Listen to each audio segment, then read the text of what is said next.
Hi friends, chapati செஞ்சிங்கன்னா இந்த மாதிரி ஒரு சப்பாத்தியை செஞ்சு கொடுங்க. பசங்கள்லேருந்து பெரியவங்க வரைக்கும் அடிக்கடி செஞ்சு கேட்பாங்க. இந்த ரெசிப்பியை எப்படி செய்யலான்ட்டு வாங்க வீடியோக்குள்ளே போய் பார்ப்போம். வாணலில் தேவையான அளவுக்கு எண்ணெய் சூடானதும் 10 பல்லு பூண்டை நறுக்கி வச்சுருக்கேன். அதை சேர்த்து நல்லா பொரிச்சிக்கலாம். பூண்டை நீங்கள் நசுக்கி கூட சேர்த்துக்கலாம். பூண்டோட ஃப்ளேவர் இந்த சப்பாத்திக்கு ரொம்ப முக்கியம். மீடியம் சைஸில் 3 வெங்காயம் பொடிசாக நறுக்கி வச்சுருக்கேன். அந்த வெங்காயத்தையும் சேர்த்து நல்லா வதக்கிக்கலாம்.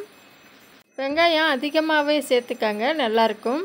வெங்காயம் கண்ணாடி பதம் வந்ததும் 2 கேரட்டை தோலை சீவிட்டு நல்லா குட்டி குட்டி பீசஸாக கட் பண்ணி வச்சுருக்கேன். அதையும் சேர்த்துக்கிறேன். இந்த மாதிரி சேர்க்கறதால காய்கறி சாப்பிடாத குழந்தைங்க கூட சப்பாத்தியில் இந்த மாதிரி வச்சு கொடுத்தா சூப்பராக சாப்பிடுவாங்க. காய்கறி வேகிறதுக்காக கொஞ்சமாக உப்பு சேர்த்துக்கிறேன். உப்பு அதிகமாக சேர்க்க வேணாம். ஒரு குடமிளகாயை பொடிசாக நறுக்கி வச்சுருக்கேன். அதையும் சேர்த்துக்கிறேன். ஒரு வெள்ளரிக்காய் எடுத்து தோலெல்லாம் சீவிட்டு நல்லா பொடிசாக கட் பண்ணி வச்சுருக்கேன். அதையும் சேர்த்துக்கலாம். வெள்ளரிக்காய் சீக்கிரமே வெந்துடும், அதனால் லைட்டாக வதக்கினா போதும். நம்ம அடுப்பை மூடி போட்டு வேக வைக்க தேவையில்ல. நம்ம அடுப்பை சிம்மிலேயே வச்சுட்டு இந்த மாதிரி கொஞ்சம் கொஞ்சம் ஒரு 2 நிமிஷத்துக்கு விட்டு இந்த காய்கறியெல்லாம் 1 by 1 சேர்த்து வதக்கிக்கங்க. உப்பு பதம் பார்த்துட்டு அரை உப்புக்கு சேர்த்துக்கங்க. ஏன்னா சப்பாத்தியில் நம்ம உப்பு சேர்த்து சப்பாத்தி செஞ்சுருப்போம். 1 ஸ்பூன் அளவுக்கு சில்லி சாஸ் சேர்த்துக்கலாம். இதையும் சேர்த்துட்டு நல்லா கிளறிட்டு 1 ஸ்பூன் அளவுக்கு டொமேட்டோ சாஸ் இதையும் சேர்த்து நல்லா கிளறிட்டு 1 ஸ்பூன் அளவுக்கு சோயா சாஸ் இது எல்லாத்தையும் சேர்க்கறதால நம்மளுக்கு கடையில் இந்த ஷவர்மா டேஸ்ட்டில் இந்த ரெசிபி கிடைக்கும். சாப்பிட டேஸ்டியாக இருக்கும். பசங்களும் அதை தான் விரும்புவாங்க.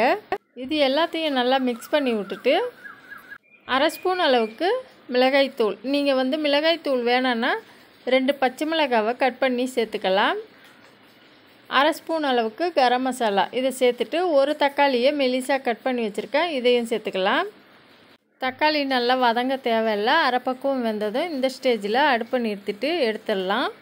அவ்வளோதான். இப்போ நம்ம சப்பாத்தி வச்சுருந்தா அதை செஞ்சுக்கலாம். அப்படி இல்லைன்னா கோதுமை மாவில் தண்ணி உப்பு கலந்து சப்பாத்தி போட்டு எடுத்துக்கங்க.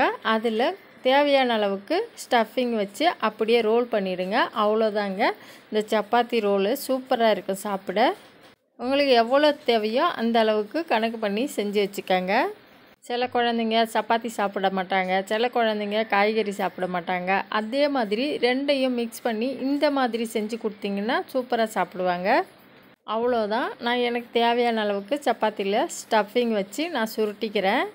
சத்தான டேஸ்டியான இந்த ஷவர்மா டேஸ்ட்டில் உள்ள சப்பாத்தியை செஞ்சு பார்த்துட்டு எப்படி இருக்குன்ட்டு கமெண்ட்டில் சொல்லுங்கள். கண்டிப்பாக இந்த வீடியோவை பார்த்துட்டு செஞ்சு கொடுங்க. பிரேக்ஃபாஸ்ட்டுக்கு சூப்பரான ரெசிபி இது.